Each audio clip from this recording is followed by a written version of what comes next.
everyone, my name's Michelle. I chose to do sexuality for my first video for the midterm project because I myself identify as gay, so it's something that is very close to my heart that I can relate to.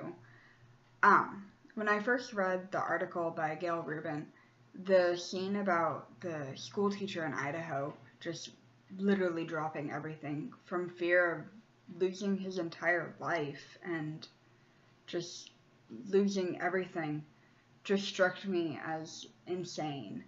That was not even that long ago. That was in the 50s and 60s, and while things are not perfect yet, they have come a long way, and it's just insane to me that that happened and that in some parts of the world it's still happening and that people are still having to deal with that.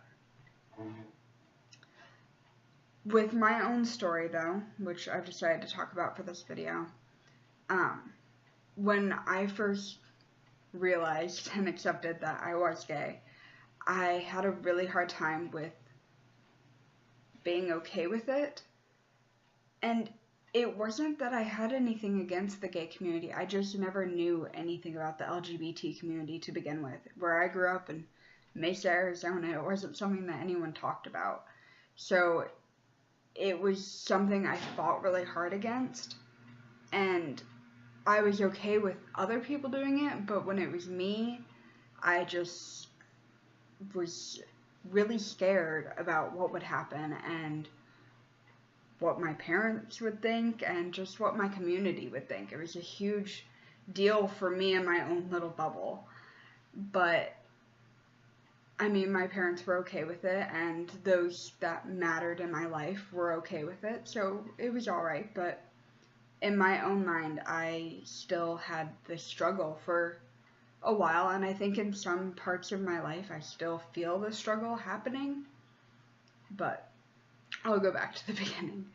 So I think the first time I really thought that might be a possibility in my life of being gay was when I was in the 5th grade and I was just hanging out with one of my best friends. We were listening to Avril Lavigne, and I just had this sudden urge to ask her if she ever thought girls were pretty. And I don't know where it came from. I don't even think I thought girls were pretty, really. But I felt the urge to. And I got that sick feeling in my stomach where I was like, you shouldn't. Like, what if she doesn't understand? What if it's weird? And at that point, I don't think in 5th grade I really even knew that being gay was a thing. So I don't recall having any memory of thinking it was wrong or knowing what it was that it would be wrong. It was just this pit in my stomach of, you don't want to alienate yourself and you don't want to be the weird kid. So I didn't say anything. I chickened out, and I'm okay with that now, because I think if I had, I wouldn't have been able to be happy with myself now at this point in my life. I think I would have been cast out more by my peers from the community I lived in and stuff, and that it would have affected me more than it has as being an adult. But I didn't fully realize it until I was 17, I think, and I met this girl who I just fell completely head over heels for, and until that point it hadn't even crossed my mind that I might be. And then after it did click, it was just like everything makes sense now. Like, all of these feelings I had growing up of the boys around me and like all of my friends like having crushes on them and stuff, like it made sense. I had a long-term boyfriend, and I always kind of saw him as more of just my best friend than really anything else. And obviously that wasn't fair to him, but I had no clue. And so it was just very hard for me to realize it when I realized I had a crush on her. I fought against telling her for a long time because I was not so okay with it. And I was like, oh, we're just really close, like friends cuddle, right? And so I didn't say anything. And then when I did, and she was immediately like, whoa, no, like, I'm not like that. I don't feel that way about you. We can't be friends anymore. It just shattered me.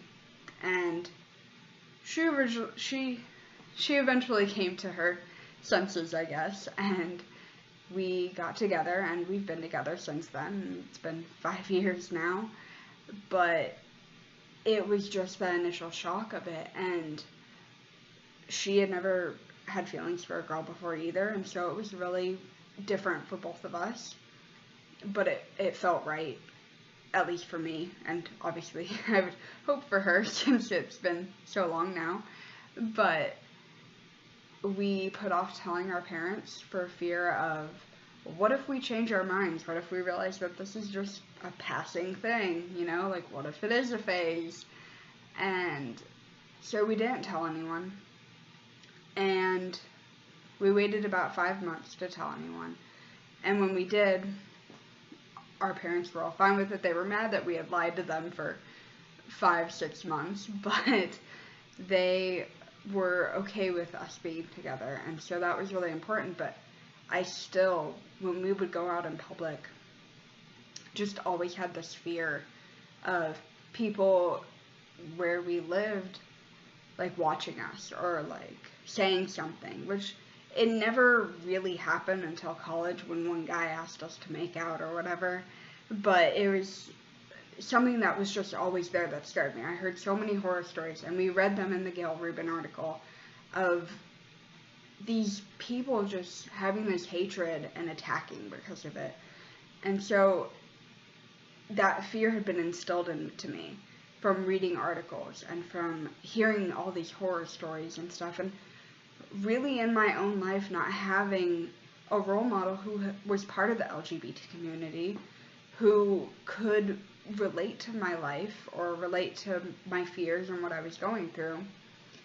And I wasn't so keen on, like, going out and finding someone to be that role model, so I just kind of dealt with it on my own. But even now, I get scared to hold my girlfriend's hand in public. I get scared to give her a kiss on the cheek even, or even show any affection, call her little pet names like babe or anything like that. And even in my own life with, like, extended family, I will refrain from saying my girlfriend.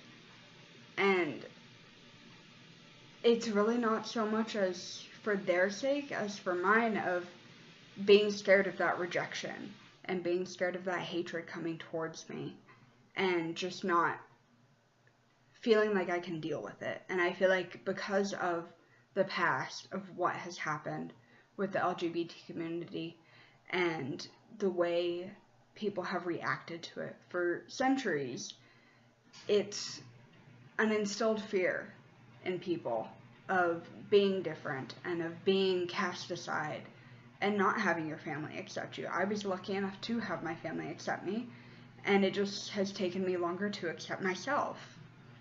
That I think that's something that isn't talked about enough with people's sexuality, of that process in one's own mind, going through and accepting this and learning to love yourself, even though something you've been taught your whole life was not okay, is part of who you are.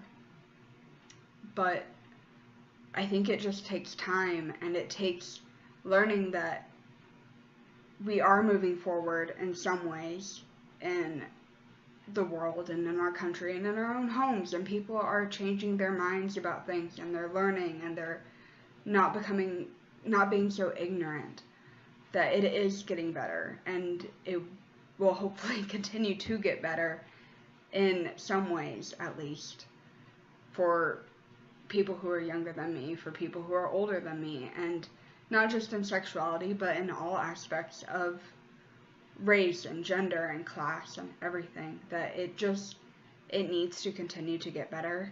And hopefully with this upcoming generation, they will be a bit more open-minded, and they will let it move on, and they will accept it and be okay with it, because gay marriage is legal now, and that's something that should be celebrated. Thanks.